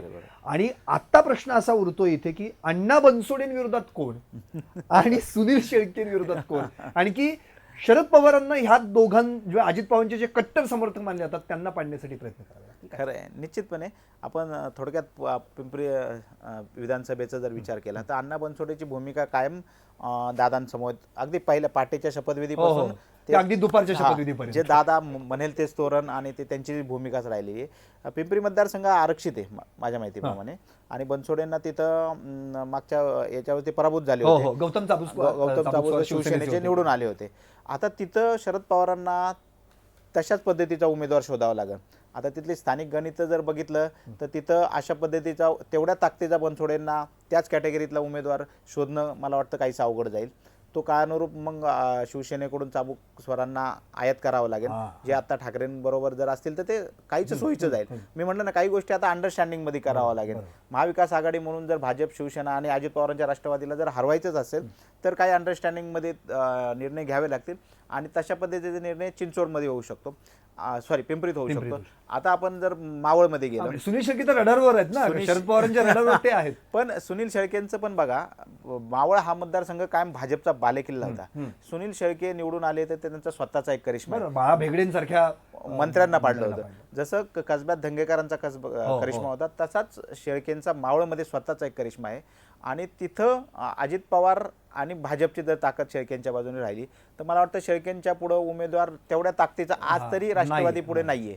बापू भेगडे वगैरे हे अजून त्यांची भूमिका, म्हणजे आता सुनील शेळकेंना भाजपची पण ताकद मिळाली, भाजपची पण ताकद, भाजपची अडचण झाली. मनापासून ती ताकद किती मिळते हा भाग वेगळा राहील, कारण तिथं बाळा भेगडेंचं राजकीय करिअर दावे लागले. पण याचा अर्थ बाळा भेगडे हे काय शरद पवारांच्या राष्ट्रवादीचे उमेदवार होतील अशी अजिबात साशंकता नाहीये. त्यामुळे तेवढा ताकदीचा उमेदवार मिळेल का नाही याच्याबद्दल आता तरी अवघड वाटतंय. आणि राहिलं अश्विनी जगताप, जर आपण चिंचवडचं पाहिलं तर तिथं सामना सरळ होता आणि तिथले जे उमेदवार लढले होते ते आता मला वाटतं दादांबरोबरच आहे. त्याच्यामुळे तिथं सुद्धा कस शरद पवार गटाचंच लागणार आहे. तिथं माझी काही उमेदवार आहेत, माझे नगरसेवक चांगले, त्याच्यातून भाजपची ताकद आहे, भाजपची ताकद आहे आणि ती ताकद आता जास्त एकत्र झाली. बरोबर. आता अर्थातच शेवटचा एक भाग म्हणजे पुणे लोकसभा मतदारसंघातील आणि आपल्या सगळ्या जिव्हाळ्याचा विधानसभेच्या 6 जागा. यामध्ये कसबा पेठ, पुणे कॅन्टोन्मेंट, पर्वती, कोथरूड, शिवाजीनगर आणि वडगाव शेरी. बरोबर आहे. आत्ताच आपण पाहिलं 2023 म्हणजे 2019ला मुक्ता टिळक आणि त्यांचं निधन झालं, त्यामुळे मग तिथं पोटनिवडणूक लागली आणि काँग्रेसनं भाजपचा जो बालेकिल्ला आहे तो फोडला आणि त्या ठिकाणी रवींद्र धंगेकर निवडून आले. पुणे कॅन्टोन्मेंट जे दिलीप कांबळे पूर्वी 2014ला होते, आता सुनील कांबळे आलेले आहेत, भाजपाकडेच ती जागा राहिलेली आहे. पर्वती 3 टर्म माधुरी मिसाळ आमदार. कदाचित आता जर मंत्रिमंडळाचा विस्तार असेल तर प्रत्येकी माधुरी मिसाळ यांचं नाव चर्चेत असतं. कोथरूड चंद्रकांत दादा पाटील आणि त्या ठिकाणी तरी आत्ता कदाचित भाजप त्यांना दुसऱ्या मतदारसंघात लढवणार आहे का काय हे याची अजून माहिती नाही. शिवाजीनगर सिद्धार्थ शिरोळे जे भाजपचे आहेत आणि वडगाव शेरी पुन्हा एकदा तिथं राष्ट्रवादी सुनील टिंगरे जे आता अजितदादांसोबत आहेत. म्हणजे जर आत्ता आपण परिस्थिती पाहिली तर 6 पैकी 4 भाजपाकडे आहेत, राष्ट्रवादीकडे 1 आहे आणि आता काँग्रेसने घेतलेली 1. काय सांगता येईल इथं? पहिल्यांदा इथं असा प्रश्न पडतोय की या ठिकाणी कोण कुणाच्या विरोधात असेल, कारण की पुन्हा एकदा रवींद्र धंगेकरांविरोधात उमेदवार द्यावा लागणार आहे. मला वाटतं पुण्यातली गणित जिल्ह्याच्या तुलनेत सोपी आहेत. राहिला प्रश्न जागा वाटपाचा. जर आता तुम्ही सांगितलं की 6 पैकी 4 जागांवर भाजपचे, नॅचरली अजितदादा गटाकडून तिथं काय उमेदवार त्या 4 जागावर नसणार. तिथली फक्त अजितदादांच्या बरोबर जे आलेली मंडळी असतील त्यांची अडचण होते. समजा खडकवासल्यात सचिन दोडके उमेदवार आणि सचिन दोडकेंना मनाने दादांबरोबर यायचे, तर ते दादांबरोबर आले तर त्यांची उमेदवारीच तिथे धोके देऊ शकते. सेम पर्वतीमध्ये अश्विनी कदमांची ती अवस्था आहे की त्यांना वाटते बाबा मला जायचे दादांबरोबर जायची, दादांची भूमिका योग्य वाटते, पण आपण दादांबरोबर गेलो तर आपल्याला पर्वतीची जागा किंवा पुन्हा उमेदवारी मिळणार नाही, ही तिथे अडचण होणार आहे. पण तिथं ह्या 4 मतदारसंघात तर कुणाचा अजित पवारचा उमेदवार होणार नाही, तिथं शरद पवार गटाकडूनच उमेदवारी मिळणार. त्यामुळे ज्यांना उमेदवारी पाहिजे, अश्विनी कदम असेल, सचिन दोडके असेल, यांना निश्चितपणे ह्या मतदारसंघात शरद पवारांबरोबर जावं लागेल. आता राहिला याचा कसब्याचा विषय. कसब्याची जागा काँग्रेसची आहे, तिथं ना शरद पवारांना उमेदवार द्यावा लागणार ना राष्ट्रवादीला उमेदवार लागेल. तिथं काँग्रेस विरुद्ध भाजप हीच लढाई होणार आहे. राहिला वडगाव शहरीचा. वडगाव शहरीत आपण बघितलं की तिथले आमदार सुनील टिंगरे हे आता अजितदादा बरोबर गेलेत. आता तिथं पण खरं तर कोंडी तिथल्या भाजपचीच झालेली आहे. विद्यमान शहराध्यक्ष जगदीश मुळीक हे तिथले उमेदवार होते, ते पराभूत झाले. ते आता लोकसभेची तयारी करतात, पण लोकसभेची जर त्यांना उमेदवारी मिळाली नाही तर ते विधानसभेला त्यांची दावेदारी होती. भाजपने जे आता निवडणूक प्रमुख जे नेमलात त्यांना त्यांच्या वडगाव शहरीची जबाबदारी दिलेली आहे. त्यामुळे पुन्हा सुनील टिंगरेंमुळे आता त्यांची कोंडी झाली. त्यामुळे आता त्यांना थांबावं लागेल. त्यांच्यामुळे केवळ टिंगरेंची मुळीकांचीच कोंडी नाही झाली तर त्यांच्याबरोबर आलेल्या पठारेंची पण कोंडी झाली. माजी आमदार बापूसाहेब पठारे हे भाजपमध्ये गेले मागच्या 2019च्या विधानसभा निवडणुकीत, त्यांची तेवढीच कोंडी झाली. आता तिथं सर्वाधिक नगरसेवक भाजपचेच होते आणि भाजपनंतर जे काय होते 4-5 ते राष्ट्रवादीचे होते. त्याच्यामुळे आता ती ताकद एकत्र गेली. त्याचा फायदा निश्चितपणे आता सुनील टिंगरेंना मोठा होणार आहे. तिथल्या भाजपवाल्यांची कोंडी झाली. आता प्रश्न राहिला तिथं पवारांच्या राष्ट्रवादीचा उमेदवार कोण, तर तिथं सुद्धा पवारांच्या राष्ट्रवादीला उमेदवार शोधावा लागेल. तो सुद्धा भाजपकडूनच मला वाटतं उमेदवार आयात करावा लागेल, कारण अशा पद्धतीचं चित्र आहे. कोण आयात करतं, कोण गळाला लागतं, ही समीकरणं लोकसभा निवडणूक, कारण आत्ता तरी कुणी धाडस करणार नाही लगेच पवारांच्या पक्षात जायचं, कारण अजून खूप पुलाखालून पाणी जायचं आहे. लोकसभा विधानसभा आधी लोकसभा व्हायच्यात, लोकसभेत काय होतंय प्रत्येकाची गणितं आहेत आणि ती गणितं बघूनच तो उमेदवार निर्णय घेईल. त्यामुळे आता ते वडगाव शहरीतलं गणित सुद्धा आता लगेच पवारांचा उमेदवार कोण हे मला वाटतं स्पष्ट होऊ शकणार नाही. पर्वतीबद्दल काय करता येईल? म्हणजे आता भाजप जर आता आपण म्हटलं तर 3 टर्म स्वतः माधुरी मिसाळ त्यांना पाडण्यासाठी आता जास्त कंबर कसली जाईल का, प्रयत्न होतील का शरद पवार गटाकडून? मला वाटतं आणि काँग्रेसला तिथे विजयच मिळवता येत नाहीये ना, राष्ट्रवादीला विजय कधी मिळवता आला गेली 3 टर्म? ती जागा मला वाटतं आधी राष्ट्रवादीने लढवली, नंतर काँग्रेसने स्वतंत्र पण लढल्या, पण माधुरी मिसाळांपुढे या कुणालाच म्हणजे सुभाष जगताप असेल, अभय छाजेड असतील, आपले युवकचे हे होते तावरे होते, सचिन तावरे, ह्या सगळ्यांना पराभव पत्करावा लागला. किंवा 2021च्या निवडणुकीत स्थायी समितीच्या माजी अध्यक्ष अश्विनी कदम यांनी निवडणूक लढवली, त्यांनी चांगली ताकद दिली, पण त्यांचाही मोठ्या मताधिक्याने पराभव झाला. आत्ता माधुरीताईंच्या विरोधातल्या उमेदवार कोण याचं चित्र अद्याप अस्पष्ट आहे विरोधी पक्षांकडनं. मला वाटतं जर अश्विनी कदमने पुन्हा तयारी केली असेल तर त्यांना आता मग शरद पवारांच्या पक्षातच थांबावं लागेल, म्हणजे राष्ट्रवादीतच मूळ राष्ट्रवादीत थांबावं लागेल. पण त्यांना जर दादांक जायचं असेल तर शरद पवार साहेबांच्या राष्ट्रवादीचा उमेदवार कोण हे शोधावं लागेल, कारण सुभाष जगतापांनी उमेदवारी आपली भूमिका स्पष्ट केलेली आहे, मी अजित पवारांसमोर, तिथं बाकी असं काय वेगळं चेहरा नाही. मग याच्यात एक ऑप्शन होऊ शकतो की ती जागा काँग्रेसला सोडावं लागेल किंवा काँग्रेसकडून एखादा उमेदवार आयात करावा लागेल. मला वाटतं तिथं एक प्रमुख नाव घ्यावं लागेल आबा बागुल, ज्येष्ठ नगरसेवक, 5-6 टर्म ते नगरसेवक होते. विधानसभा निवडणुकीच्या अनेक वेळा तयारी केली, पण ह्या सगळ्याच्यात त्यांनी अद्याप काही निवडणूक लढवलेली नाही.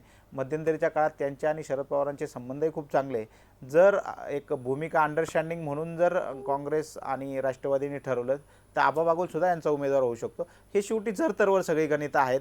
आबा बागुल काँग्रेस सोडून राष्ट्रवादीत येणार का हा पण प्रश्न आहे. पण जर ते अंडरस्टँडिंगमध्ये ठरलं तर तशा पद्धतीचं होऊ शकतं, कारण राज्यात अनेक ठिकाणी आपण अशी भूमिका बघितली की ही जागा सोडता येत नाही, तर उमेदवारच घेऊन तो लढवायचं अशा पद्धतीचं झालेलं आहे. त्यामुळे पर्वतीत अशाच पद्धतीचे काहीतरी समीकरणं करावी लागतील. अगदी. आणि एक शेवटचा प्रश्न आणि शेवटची चर्चा सगळ्यात महत्त्वाची आणि आपल्या पालकमंत्र्यांच्या मतदारसंघाची ती म्हणजे कोथरूडची. त्या ठिकाणी आता काय होणार आहे? पुन्हा एकदा चंद्रकांत दादांनाच तो मतदारसंघ बहाल केला जाईल का पुन्हा एकदा तिथून त्यांना दुसरीकडे पाठवून मेधा कुलकर्णींसाठी पुन्हा एकदा तो मतदारसंघ ठेवता येईल का? काय सांगता? मला वाटतं कोथरूडची ही जागा हॉट सीट आहे भाजपसाठीच, इतर कोणासाठी नाही तर भाजपसाठी. कारण चंद्रकांत दादांनी 2019ला आल्यामुळं एक नव्हे तर 2 उमेदवारांच्या राजकीय ह्याच्यावरच हे पडलेलं आहे. म्हणजे मुरलीधर मोहोळसुद्धा तिथून जोरदार तयारीला होते आणि मेधा कुलकर्णी तर आमदारच होत्या. तर एकाच वेळी चंद्रकांत दादांमुळं त्या दोघांना आपल्या भूमिका बदलायला लागल्या किंवा थांबावं लागलं. मुरली मोहोळांना त्याची नंतर हे मिळाली, फळनिश्चिती मिळाली, पुण्याचं स्थायी मला वाटतं पुण्याचं महापौरपद मिळालं आणि त्या महापौरपदाने त्यांना एक वेगळं ग्लॅमरस पण मिळून दिलं. पण मेधाताईंना म्हटलं थांबावं लागलं आहे. आत्ता चंद्रकांत दादा जातील का नाही जातील ह्या प्रश्नाचं उत्तर मला वाटतं अवघड होईल, कारण आत्ताच्या पद्धतीने चंद्रकांत दादा कोथरूडमध्ये काम करतायत. जर त्यांना जर पुन्हा निवडणूक लढायची आहे तर त्या पद्धतीचं काम त्यांचं दिसतंय. म्हणजे ते अगदी त्यांच्यासाठी सेफ मतदारसंघ त्यांच्यासाठी सेफ आहे. पण महाविकास आघाडी जर एकत्र टिकली असती तर नक्कीच तिथं त्यांना टफ फाईट झाली असती. पण अजित पवारांच्या ज्या भूमिकेमुळं त्यांना आणखी तिथं बळ मिळालंय असं म्हणलं तर वावगं ठरणार नाही. त्याच्यामुळे कदाचित चंद्रकांत राहिली तर तिथं ती जागा मागच्या वेळेस ना काँग्रेसने लढली, ना राष्ट्रवादीने लढली, ना शिवसेनेने लढली. ती मनसेला त्यांनी बाय सोडला होता. आता ती जागा राष्ट्रवादीकडे आहे. राष्ट्रवादीतले तिथले जे काही प्रमुख 2-3 मोहरे होते ते अजितदादा पवार, म्हणजे दीपक मानकर असतील, बाबूराव चांदेरे असतील, निमन असतील, ते सगळे अजित पवारांसमोर आले. त्यामुळे तिथं तर काय तो बालेकिल्लाच आहे आणि तिथं भाजपला फारसं काय येणार नाही. फक्त शिवसेनेकडून तिथं एक चांगला उमेदवार येऊ शकतो, चंद्रकांत मोकाटे वगैरे असा उमेदवार त्यांच्या विरोधात असू शकतो. यस. एकंदरीतच आत्ता आपण पूर्णपणे पुणे महानगरपालिकेची प्रिडिक्शन पाहिली, लोकसभा विधानसभा पण पाहिल्या.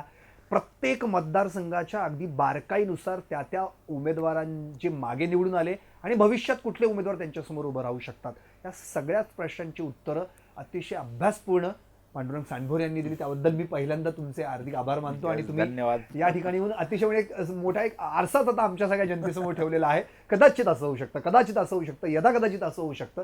आता पाहूयात यावेळी नेमकं काय होईल. 2024ला नेमकं काय होणार आहे. कदाचित त्याच्या आधी महापालिका निवडणुका होऊ शकतात का, नंतर लोकसभा विधानसभेच्या निवडणुका आहेत. त्यामुळे हे सगळं जे काही समीकरणं राजकीय बदललेली आहेत ती अर्थातच अजितदादांच्या एंट्रीमुळं, आणि त्यांनी नुसती एंट्री नाही तर ती धमाकेदार आणि तडाकेबंद एंट्री केलेली आहे. त्यामुळं अनेक ठिकाणी वेगवेगळ्या गोष्टी, वेगवेगळ्या प्रेडिक्शन्स निर्माण झालेल्या आहेत. तेव्हा आता नेमकं काय घडणार आहे त्यासाठी निवडणुकांचीच वाट पाहावी लागणार आहे. पाहत रहा सिटी नाव. पुण्यासह पिंपरी चिंचवडमध्ये विविध केबल नेटवर्कवर पाहता येणारं एकमेव local channel city now. GTPL 469, Hathway 531, in PCMC 452, city cable 92 आणि ICC 715. केबल नेटवर्कसह यूट्यूब, फेसबुक, इंस्टाग्राम या सोशल मीडियावरही पाहत रहा सिटी नाव.